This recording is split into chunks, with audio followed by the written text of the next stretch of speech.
جب ایک انسان بہت سارے نامحرم سے باتیں کرنے کا عادی ہو جاتا ہے اور نامحرم سے دوستی لگا لیتا ہے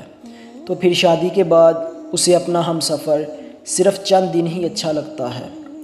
پھر اس انسان کو اپنے ہم سفر سے بوریت محسوس ہونے لگتی ہے اور پھر انسان کو اپنی پرانی نامحرم سے دوستیاں یاد آتی ہیں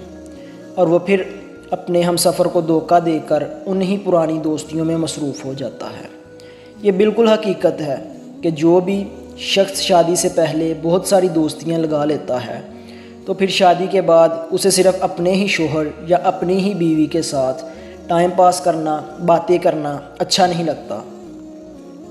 زیادہ تر یہ بیماری مردوں میں لگی ہوئی ہوتی ہے، لیکن اگر اس بیماری میں کوئی خاتون لگی ہوئی ہو تو اسے شادی کے بعد اپنا شوہر بالکل بھی اچھا نہیں لگتا، کیونکہ شادی کے بعد بیوی شوہر کے ماتحت رہتی ہے اور شوہر بیوی پر غلط بات پر غصہ بھی کرتا ہے اور شوہر بیوی کے وہ نخرے نہیں اٹھاتے جو نامحرم دوست مزے لینے کے لیے اٹھا رہے ہوتے ہیں۔ تو بیوی اپنے دل کا بوجھ ہلکا کرنے کے لیے اپنے پرانے نامحرم دوست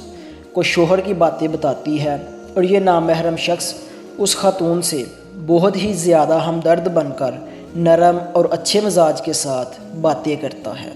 ایسی میٹھی میٹھی باتیں کرتا ہے کہ عورت اسے اپنے شوہر سے زیادہ اپنے لیے ہمدرد سمجھ لیتی ہے، حالانکہ یہ نامحرم مرد صرف مزے حاصل کرنے کے لیے اس شادی شدہ خاتون سے میٹھی میٹھی باتیں کر رہا ہوتا ہے اور اشارتاً یہ بھی کہہ رہا ہوتا ہے کہ میں تم سے پیار کرتا ہوں وغیرہ وغیرہ، حالانکہ یہ پیار نہیں ہوتا، صرف گناہ کا مزہ ہوتا ہے جسے شیطان پیار کی صورت میں عورت کو دکھا رہا ہوتا ہے۔ اور پھر اس گناہ کی نحوست سے بیوی کو اپنا شوہر بالکل بھی اچھا نہیں لگتا،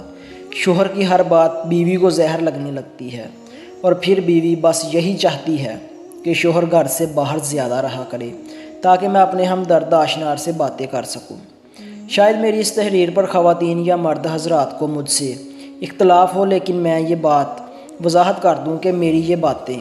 سب کے لیے نہیں ہیں، بلکہ ان کے لیے ہیں جو ایسا کرتے ہیں۔ آج ہی سے توبہ کر لیں، شادی ہوئی ہے یا نہیں،